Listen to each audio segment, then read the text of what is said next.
folks, welcome back to the Boxing Lab presented by Most Valuable Promotions. We're back here at the Caribe Royale Resort, our home for the Boxing Lab, and a special week of boxing. Back-to-back fight nights for MVP. The first MVP Prospects 14, the second MVP Fight Night number 1.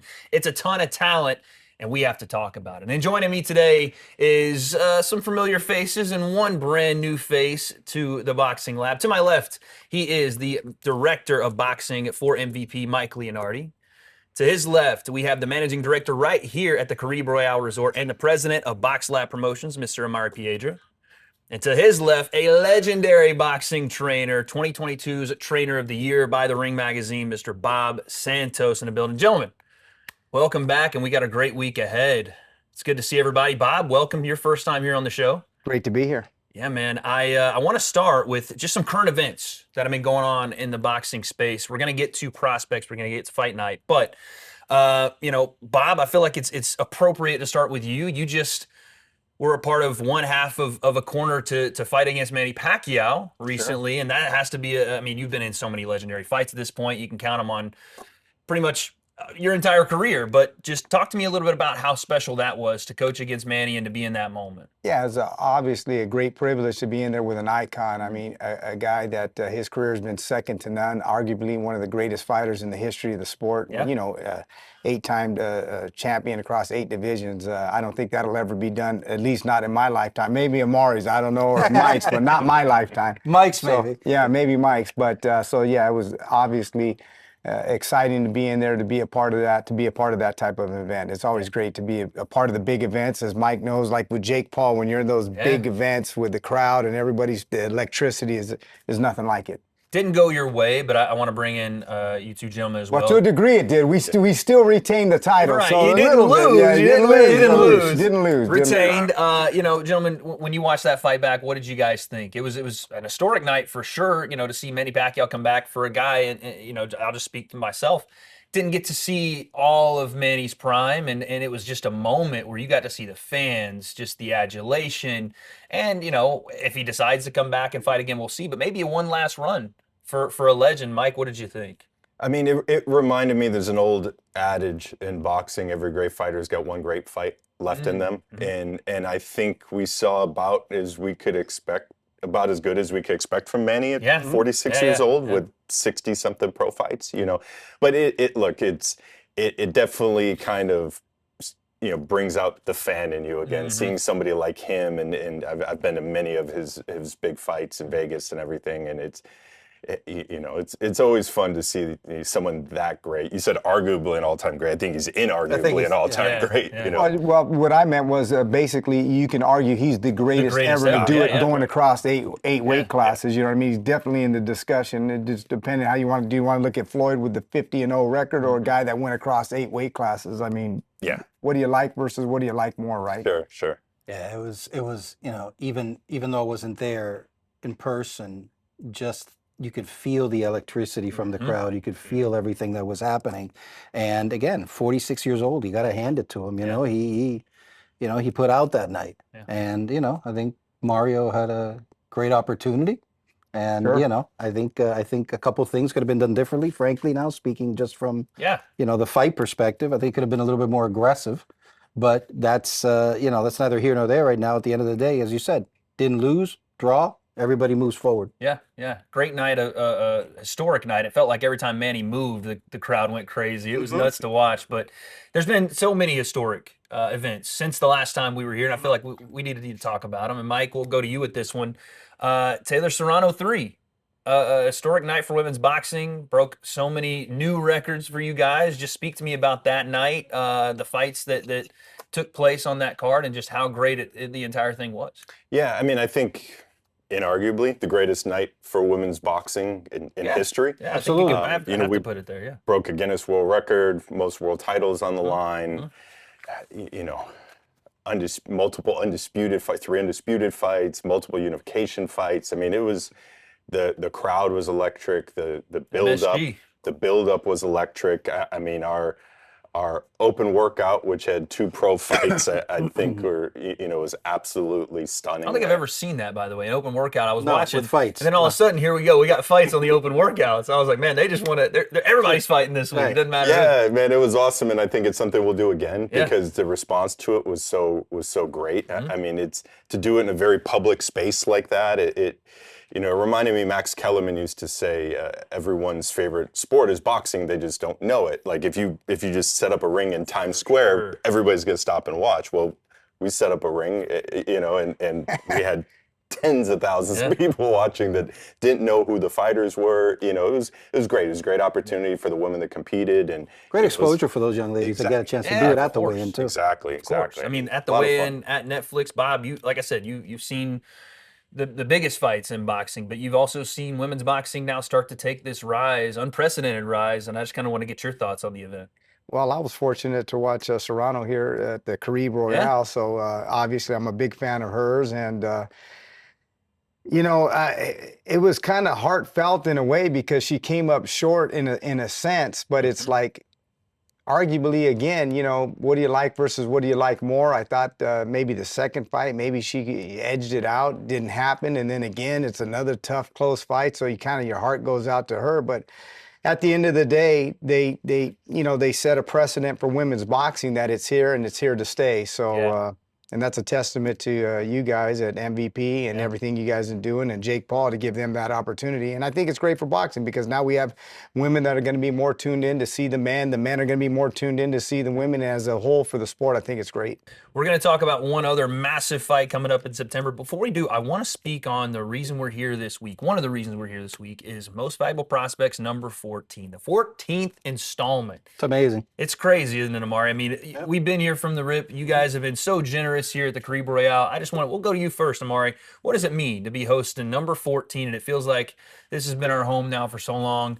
I love it here, and we're obviously very gracious with you guys. I think we've created something special that people have come to truly enjoy, not just locally, but the crowd on the zone. Yeah.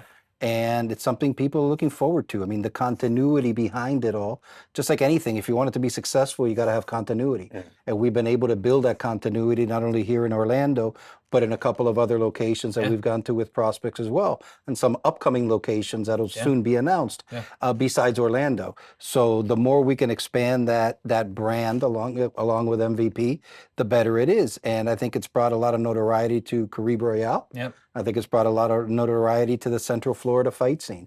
So it's something that's worked out really well from a hotel perspective, resort perspective, from a box lab perspective. We got a great partnership with Most Valuable Promotions, and we're moving a lot of fighters together, and I think it's been great exposure for all the youngsters. Yeah. And most importantly, as we've said, as Mike and I have talked about, there's folks that fought on the prospects cards that are now world champions. Yeah.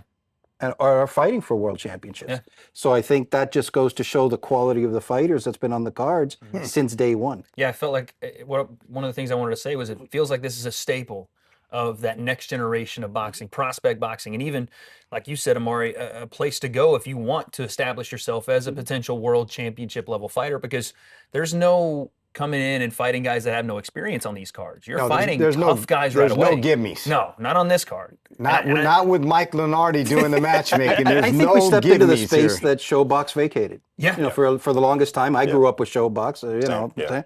I think we've stepped into that space. Yeah. So. Well, speaking of that space, Mike, you're the mastermind behind a lot of these cards and a lot of the matchups that we've seen go viral and create these next stars and next championship level boxers. Talk to me about this Friday in Prospects 14, some fights that the fans should have their eyes on. Look, Jean-Paul Rivera is back. I mean, that's a monster, a young prospect that I think everyone is looking at him as a future world champion. Fighting the best guy he's fought so far, Daniel Bailey.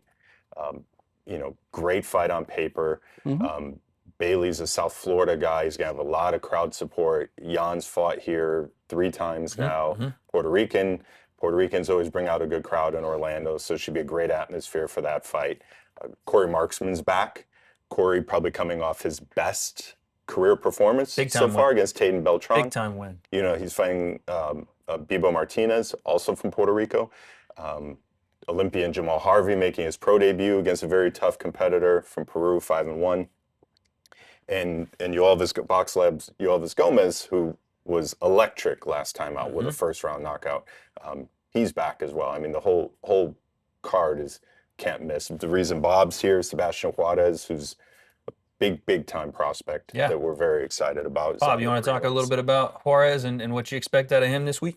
Well, I expect another dominant performance from him, and it's always good when you have the ethnicity of being a Mexican. I think that helps in the sport, as we all know. Usually, they're the ones that drive the tickets and drive the sport for the most part. And so, no disrespect to all my Puerto Rican brothers out there. We need all of you. But that being said, I'm expecting a great performance, and I'm very blessed to be working with him, with Amari, obviously, and we'll see how he progresses down the line. But one thing about, again, MVP, you talk about putting them in tough. Sometimes I think to myself, what are we doing here with oh my God, as a coach, you're thinking, wow, can't we have a little easier? Well, no, this is what it is here, bud. So that's what's great for the fans. You don't know who's going to win. A lot of time you hear people talking about A side, B side.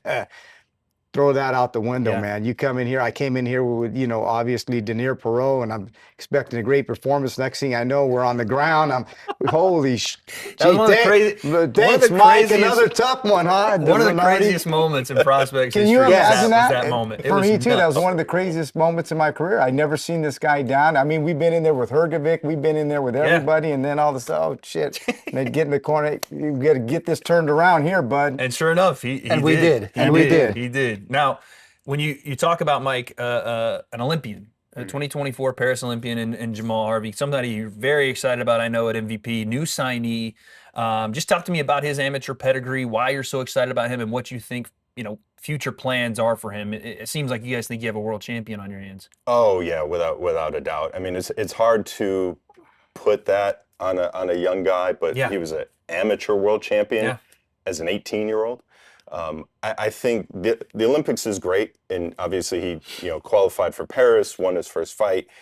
Olympics is great, but for the people that really know amateur boxing, the World Championships is a much harder tournament to win. You have to win more fights. It's usually 64 per weight class. I mean, you're seeing, the Olympics is kind of, especially since they added women's boxing to the Olympics, they've parsed down men's boxing. So now it's, everybody has to qualify, and then it's 8 or 16 per weight class. It's not a deep tournament anymore. But the World Championships is. World Championships is a very, very deep tournament. And winning that as an 18-year-old is massively impressive. I mean, the kid is super talented. I've known him a number of years now. I'm just extremely high on him. Yeah. Amari, again, just another fantastic showcase for not only all the fighters on the card, but Box Lab fighters as well. Talk to me about some of your guys and honestly, just the entire card, what you're looking forward to. I think the entire card's great. I mean, I think this Corey Marksman fight is going to be really good. He always shows up, always brings out a great crowd. So really looking forward to that. There's an undercard fight between Tyree Jones and Alex Rios. It's a good one. That is a real 50-50 fight. They're both going to have their fan bases there. So that's exciting to see. Yoelvis Gomez, he is, definitely not what you think of when you think of a former Cuban fighter. This is one aggressive dude that's going to come out, and it's all action. And it's time for him to step up. He's fighting for the World Boxing Association Continental title, Continental Americas title. So I think that now in his career, he's down at his proper weight, which is 154. And I think you're going to see him make a statement on Friday, and from there just continue upward movement up the ranks. So he's an electric fighter, and I think you're going to see that on Friday night. Bob loves those former Cuban boxers that he can turn into aggressive pros. I've seen that too many times on the roster, huh? Well, I always like guys that are downhill. If anybody knows about me, obviously being around Joe Goosen and working in his gym, we always had kind of that same mentality, downhill. That's what people want to see. They don't want to see. They don't want to see Tom and Jerry. Tom and Jerry. No Tom and Jerry. No Tom and Jerry. No Tom and Jerry. We don't want to see that. You're not going to see that on Most Valuable Prospects, number 14. Mike, really quick, let's wrap it up with this. Talk to me about the main event, and again, why MVP is so excited about Jean Paul Rivera. I mean, if he more than anything, he's already beat some very good fighters, but he passes the eye test. Yeah. I mean, if he boxes with angles, he can fight inside, he can fight outside, he can change speeds. I mean, he's incredibly impressive to watch, and he's still a very young guy. I mean, 126, sky's the limit. Kid looks like the total package. Yeah, it's going to be a great one. Real quick, super fast, we got to do predictions for Canelo Crawford. Biggest fight of the year, potentially. And I want to get everybody's somewhat short predictions. Mike, who you got? I got Crawford by a decision. I like Crawford. I've probably said this on the Boxing Lab half a dozen times. I have a rule I live by. If it's a 50-50 fight, you go with the guy with better lateral movement, and that's Crawford. Amari? Mike made a comment. Every fighter has one great fight left in him, so I'm taking Canelo. Bob? Boy, it's hard to go against him. That's The a great matchmaker, that's a great explanation. knows more than probably all of us put together, but I'm going with Canelo. I did some camps up there in Big Bear with him, and I think Crawford's going to be in for a big surprise with the punching power. And I think Canelo, I think that he's kind of went through the motions, and I think he's going to turn up for this fight and make a statement. Yeah. We had one of our fighters in camp with him, and yeah, it's that's a bad boy. He's going to be ready.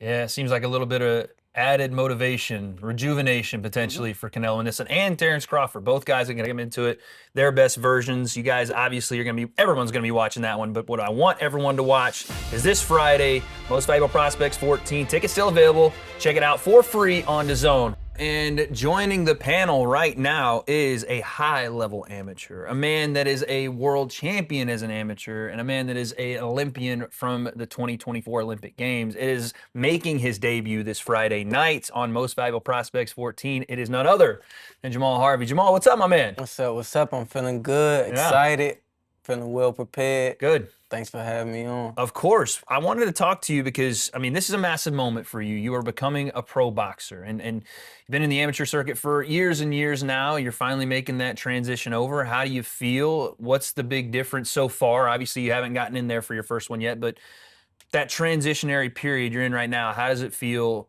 ready for your fight on Friday? It feels good. I'm very prepared. Got a strong team behind me. I've been putting in the rounds. That's the only difference. I go way more rounds now. Try the pace. Try to still keep my high pace because I know people like to see action. So yeah, of course. You're gonna see a lot of action within these 6 rounds, but and not getting carried away. I know I got good defense. I rely on my defense a lot, but in this game with the pros, it take one shot to get you out of this. So just being more compact and composed, bringing my hands back. Yeah, is that the big difference to you in the amateur and pro game? Is the danger involved, obviously, the rounds, and you could probably sit down on a couple more punches now, huh? Yeah, definitely sit down on a couple more punches. I can't wait to see how it feels for me to hit inside 8-ounce gloves. Like, if people say I hit hard in 16, I can't wait to see what I do in 8s. I think everybody can't wait to see that this Friday. Yep. Hey, listen, what do you know about your opponent? Is there any film study you've been able to do? He's 5-1 knockout. Obviously, records can mean anything, right, in the pro scene. But do you know anything about who you're going against this week? Yeah, I've watched him. I watched a couple of his fights. Nice. He got a nice little style to him. He like to work behind his double jab. He loads up on the right, and you loading up against me not gonna be a That's good a mistake, thing. huh? Yeah, I'm killing with speed. Mike, you got just a high-level prospect here, and I've been seeing you smile since even our last segment. He was walking up the stairs, and you got a little bit more excited. Just tell me how pumped you are to see his debut as a pro. I mean, look, I've known Jamal for years. I've been following Jamal's amateur career for years. He's the best male prospect Team USA's put out in a number of years. Yeah. I mean, amateur world champion speaks for itself, Olympian. Most decorated, it feels like, for sure. In quite a while. I mean, probably since Demetrius Andrade, I guess, who's 2007 amateur world champion. But he did it as an 18-year-old. Just total package, speed, power, versatility. You know, can box, can bang. I mean, really exciting fighter. Really exciting. Amari, how do you feel having Jamal on the card this Listen, week? I think this is fabulous. I think this goes back to what we were talking about this being the premier cards and the premier shows for debuting and putting the best prospects that there are out there. And Jamal's at the top of the list. So again, having him here is fantastic. Yeah, Jamal, you hear Mike talk about your accolades and comparing you to other past great amateur boxers here in the U.S. When you have that sort of backing and you have this level of anticipation, do you feel any of that as pressure in your first pro bout? I know that you're trying to block all that out and just do the job, but how do you handle all of that? Just by doing what I do every day. I know I put the time in. I've been in the gym. I put the work in. I know it's all going to come into fruition. It's all going to come. So there's no pressure. Very confident in myself. And when you spar the guys I spar, I make sure I get some of the best work. I only get in the ring with people that's going to make me better. It's going to probably put a little beating on me. Yeah. So there's something to be said about, you never want to be the best guy in the room. You're always looking for more competition. And once you hit that plateau, you go further and go further. Hey, Jamal, tell me about signing with MVP, because it feels like this is the premier spot for prospects now. We're seeing more and more world championship aspiration prospects signing with MVP. What went into the decision for you? Just how they treat me as a fighter. They treated me good. Contract-wise, it was I don't good. hurt, Everything, right? it hurt financially, just financial stability, how I would be mentally. And then I just seen how they operate in their shows. They flew me out to a show. I seen how they operated. They treated me good all the way from flight to fight. I like how they treat their fighters. I went to the Serrano. Katie Taylor crazy card, so, huh? Yeah, crazy card, and it was magnificent. I love the way how they operate. I've been to other cards, and I love the whole MVP process. Yeah, I mean, listen, anytime MVP puts on a card, it feels like it's big time. It feels like it's box office, and the fighters that are on those cards, in turn, their name grows, their value grows as long as they come out and perform. I don't want you to give up too much of your game plan, but this is your moment on Friday. Do you have any prediction for how this thing's going to go? Are we expecting a knockout? What do we think? I'm gonna take them into deep waters. Okay. I really don't go for knockouts. I rather make somebody quit. Like, okay, I like that. That'd be my attitude. motto. Yeah. I make them quit. Yeah. They going after a while. They going to not want to get punched on no more. I love it. This is so Great good. attitude. It's so good. 6 rounds for your debut as well. Was that a purposeful kind of thinking as to, like you said, you wanted to get past the whole 3-round amateur stuff. Let's go right into the pro game. Most guys take 4-round fights. Sure. He's jumping in with 6. What was kind of the thought behind that, Mike? I mean, I'd like Jamal to answer first, and I'll give you my take. So my thought process behind it was, I know I'm coming off a 3 at a high pace. 4, the pros is a little bit more of a slower pace. So I know I would do 4, and I feel like to get my full, to showcase the world, my full talent was to go 6 to show how I can break somebody down. Yeah. Like the more rounds I go, the better I get as the rounds go on. Yeah, I mean, Mike, you're seeing the confidence just oozing out of him, talking about, wanting to break someone down, wanting to make them quit. And his fight style clearly is apt for doing that. Was that a big part of the 6-round decision there? Yeah, I mean, that's part of it. Give people more of an opportunity to see Jamal, to give him a little bit, I mean, if it goes 6 rounds, a little bit more experience. But also, in my mind, it's making a statement because, to your point, most everybody turns pro in a 4-round fight. So, showing kind of the level he's at, turning pro in a 6-round fight, fighting a 5-1 fighter who went the distance in his sole loss. I think both of those are statements about Jamal's talent and aspirations as a pro. Yeah, I think that MVP does a lot of statement making, whether it's, the fights that they go after, whether Jake and his opponents, the events you put on, or, a lot of the fighters that you sign and what they want to do with their careers. Jamal, if you had to make a statement for what your career, what you want it to be, let's say 10, 15 years down the line, where do you see yourself? I know that's a lot to ask. You haven't even debuted yet, but you're making a statement with this debut. What statement would you want to leave on the sport? I can do whatever. I can get in there with whoever. I'm just a hard-working talent. I don't back down from nothing, and definitely, I'm gonna come to win every fight. Every fight gonna be an exciting fight, a lot of action. Like they said, they don't like the Tom and Jerry. Every fight, I'm gonna be there to fight, and I'm gonna be there to win. So, if you get in there with me, you're gonna be in for the fight of your life. Yeah. Yeah, Mari, any final thoughts here with Jamal debuting this Friday? Listen, I think great attitude. This course. is everything. This is everything you want to hear. Great young man as well. So I think it's just going to be, again, just another feather in our cap to have him debut here. Yeah, Mike, I'll leave it to you to talk about your prospect here. He's fighting on Friday right here on DAZN. Any final words you want to tell the people? Man, just make sure you tune in. I mean, watch the whole show. Prospects 14 is going to be electric, but second fight on the main card, Jamal Harvey make his pro debut. Again, maybe, one of the most exciting U.S. amateurs to turn pro in a long time, in my personal opinion, and someone that, we think is going to be a world champion probably many times over. Jamal, anything you want to say to your people back home? MD, anybody? Yeah, just appreciate all the support. I'm not going to want to miss this. It's just the start, one of many. And I'm going to put on a great performance. I'm going to keep putting on great performances after. Just tune in.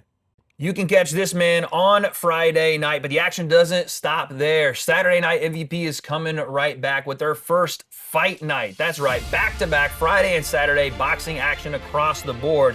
And on that fight night on Saturday, you have 4 title fights and 1 eliminator. Don't miss Prospects 14 on Friday and MVP fight night on Saturday night.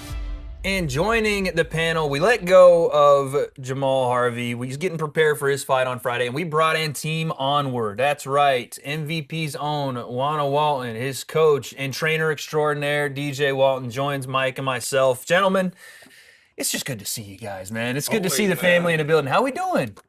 Doing good. Yeah. No complaints over here. Training hard right now.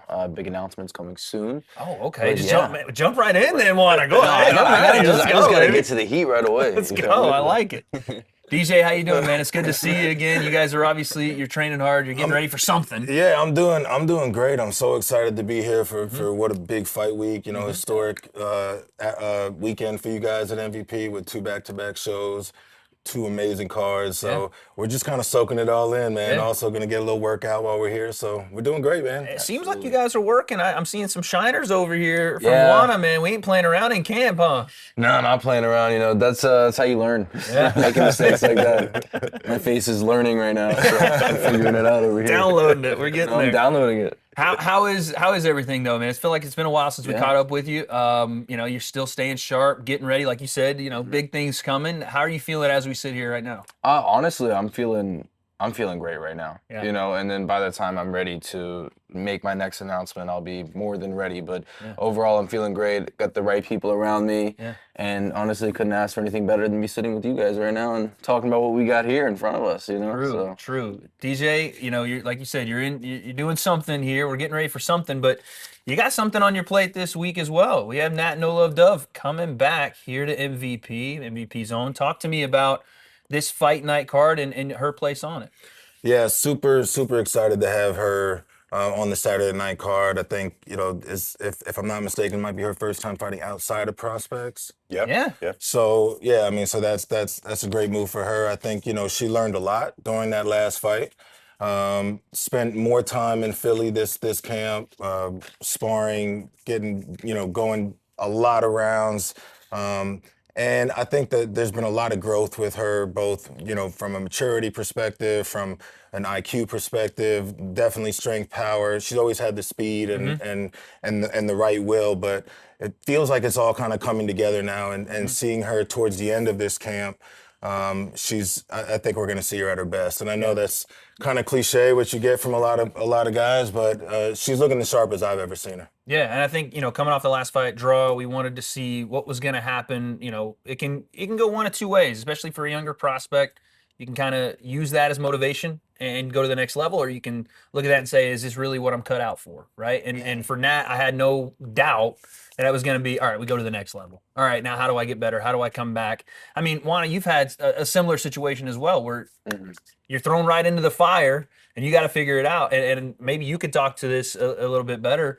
How have you seen Nat's mentality? Has it changed? Has you gotten, more involved? Like DJ's saying, how's it changed since that last fight? Yeah, so it's tough right out of the gate when you don't get what you want in the decision world, and it's just like boxing's a tough sport with that, and it's like if you're not absolutely dominating or getting knockouts, it's honestly up in the air depending on how the fight's gonna end. So it's just like I've definitely seen her mentality change, and there's definitely more of like a grit to it now because she knows like one more mistake and that could be it in boxing because everybody cares about the record so much. It's not like you fight, whatever happens, happens. It's like the record is such a big thing in boxing. So seeing that kind of mental change in her and realizing like this is real and this is what I'm getting into has been pretty, a big turning point. It was a big turning point for me, really, coming off of Puerto Rico.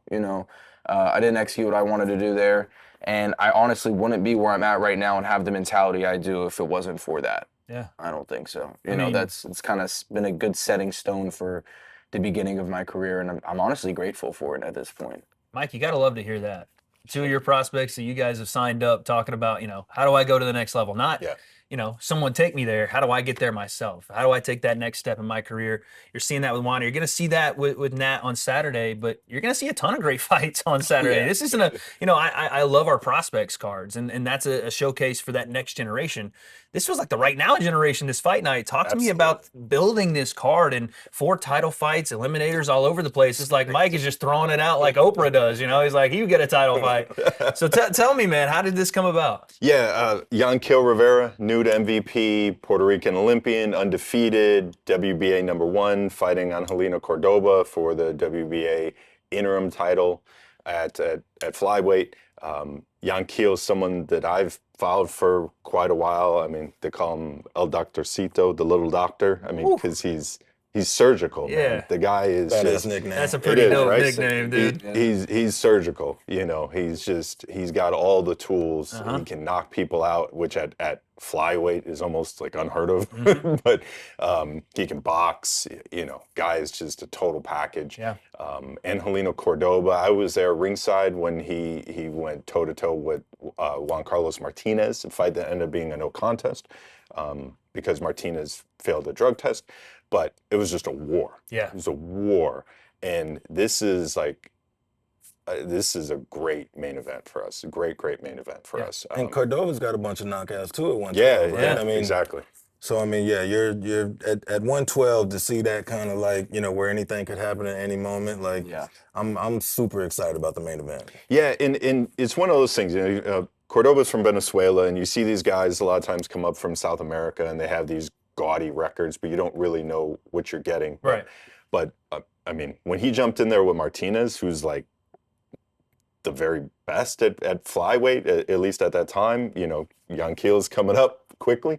But I mean, and he was neck and neck with him. I mean, showed Cordova he can really, really fight. Yeah.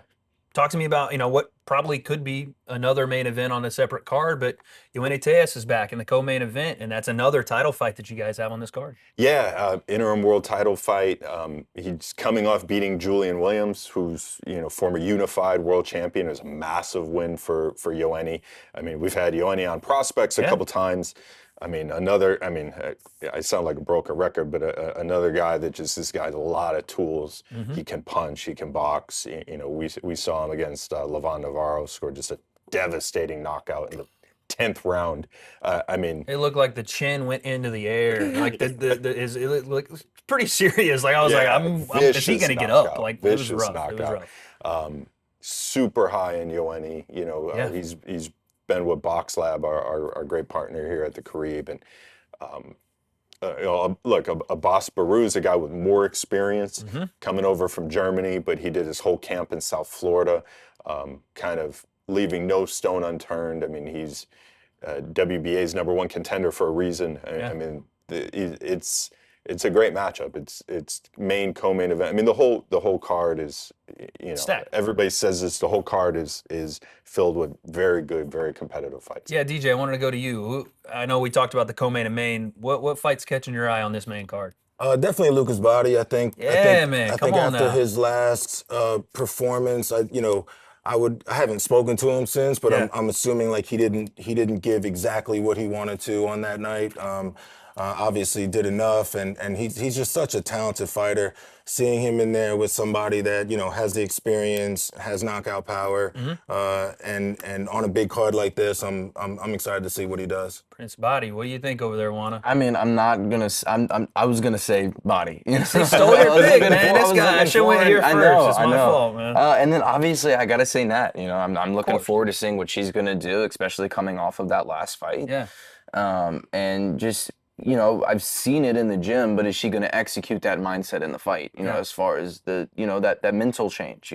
How tough is that, Juana? Going from the, bringing your best version from the gym under the lights. It's so tough. I've heard about it from so many fighters that are world champs in the gym, but you get them out there in front of the lights, and it's a completely different story. That's the thing with boxing is I just feel like you can be a phenomenal fighter, right? You could be 50-0, but the odds of you having your best night every night are almost, slim to none. Yeah. These greats, they've probably had 10 of their best nights out of their 40, 50 fights, So it's just like being able to apply that mindset in the ring and having the same mindset in the gym as in front of the lights. It's just like, it's definitely like a hard thing to do mentally and physically. And I think working, hard enough that on your worst night you're still pretty damn good. Yeah. And that's like that's where experience comes. That's where the mentality comes from. But I think going back to Nat, I think we're gonna see an aggressive Nat, no love Dove. And I think I'd be surprised if this thing goes a distance. I wouldn't be surprised if this thing ends in 4 or 5 rounds. Wow. Mike, we've talked about some of the bigger names, co-main and main. What's a sleeper fight on that main card that people need to tune in for? You got more MVP signees on this card. I mean, look, Stephanie Hahn fighting Paulina Angel, making her MVP debut. We're super, super excited about Stephanie, undefeated world champion, just recently won her world title. We have huge plans for Stephanie, provided she comes through on Saturday. Yeah. But she's got a very tough competitor, high rank contender Paulina Angel, coming up from Colombia, very talented in her own right, a young, almost prospect contender, and this is her moment, man. This is her Super Bowl. This is her big opportunity. So Stephanie's got to take her seriously, and then if she's successful, then kind of we can really start pushing that MVP machine behind her and get her into something really exciting. Yeah. I mean, listen, there's a ton of great fights. I'm going to be honest with y'all. I don't know why. My eye is drawn to that Ariel Golden Hulk Perez and Chris Avila fight, baby. Everybody's saying it. Fireworks! Yeah. You know what I'm saying? Listen, I love that we have so many world titles on this card, and that's a tribute to you and MVP, Mike. But sometimes you just want to see a couple guys that aren't necessarily world class. Maybe yet. We'll see, Sure. But they're going to go in there and they're going to slang. You know what I'm saying? They're going to go in there and throw some leather. And I know both. Especially at light heavy. At light heavy, man. Something you got to appreciate. That makes it a little more fun. And we've had Golden Hulk here. He brings a ton of fans out. He's such a fan favorite, but he also fights in a fan favorite way. He leaves it all out there. We got Chris Avila.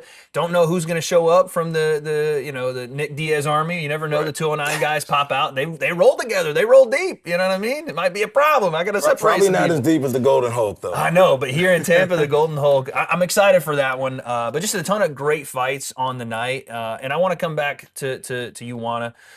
This has to get the juices flowing for you. Anytime you're around this level of fighting, obviously Nat, I know, is super important for you to be around when she's fighting, but just all this competition, it has to get you in a mindset to be like, all right, when's my turn? I'm ready to go, Yeah, no, of course. I mean, I'm always in that mindset all the time. It's just right now I'm just so dialed in on the gym and executing my game plan so that I can be ready for my next fight, you know. And overall, I mean, we're doing everything we want to do. We're getting all the right work in, and we're just pushing me and seeing what I'm capable of, and I love that. It's like kind of when you're starting off your camps, you kind of have to get through that like break point. I feel like, where you're depleted and then you kind of get like that boost from there. It's almost like a runner's high. Yeah. You know what I mean? It's like I'm 8 miles in and I'm dead, but my tank just came back. So it's like when you get to that point and you get that momentum, it's just like game changer. And I'm starting to feel that early on, and I'm starting to feel strong. I'm starting to feel good.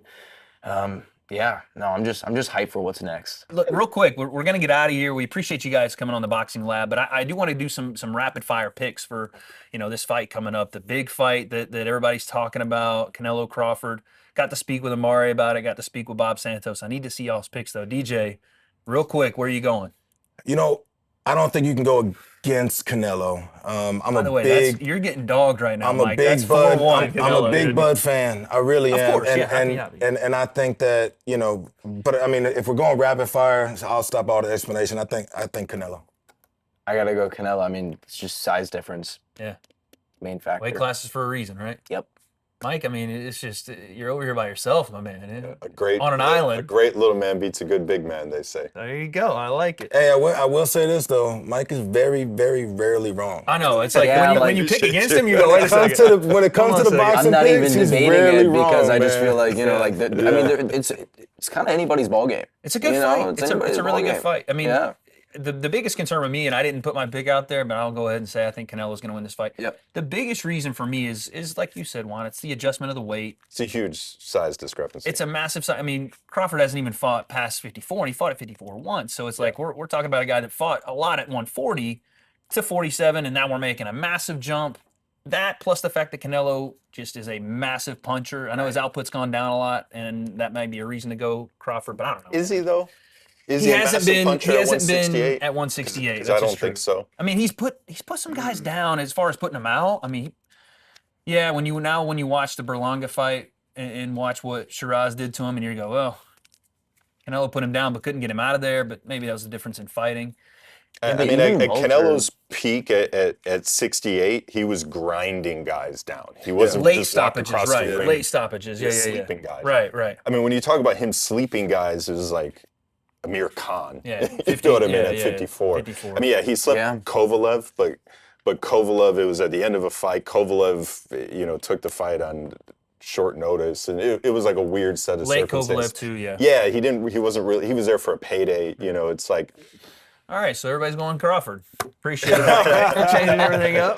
before we go, I just want to. I'd be remiss if I didn't highlight Jasmine Artiga, Yeah, another yeah. new MVP signee, WBA world champion at super flyweight. Tampa Powers unite her and Golden Hulk back to back on the Jeez, card. come on. Jazz has got a tremendous following coming over from Tampa with her on Saturday, and she's fighting a number one contender, Lynn Sandstrom. Very excited for that fight as well. And we had Jazz on MVP Prospects once before, and she was just all action. Smash, I mean, smash. she comes to fight. Yeah. So if you've never seen Jasmine Artiga, make sure you tune in. Back to back with the Tampa natives. You guys are just throwing gold around all over the card, man. Save some for the rest of the box. Actually, don't. Matter of fact, bring all the gold here take it, to MVP. we'll Bring take it all this way. Thank you, Mike, DJ, Juana. Appreciate you guys joining. And listen, guys, do not miss out because MVP is going back to back Friday and Saturday. Prospects 14 on Friday. Fight night number 1 on Saturday. 2 nights of ridiculous fights. 4 title fights, 1 eliminator, Jamal Harvey's pro debut, and Jake Paul, the boss, will be in attendance right here at the Caribe Royale. Thank you guys for watching The Boxing Lab presented by MVP. We'll see you next time.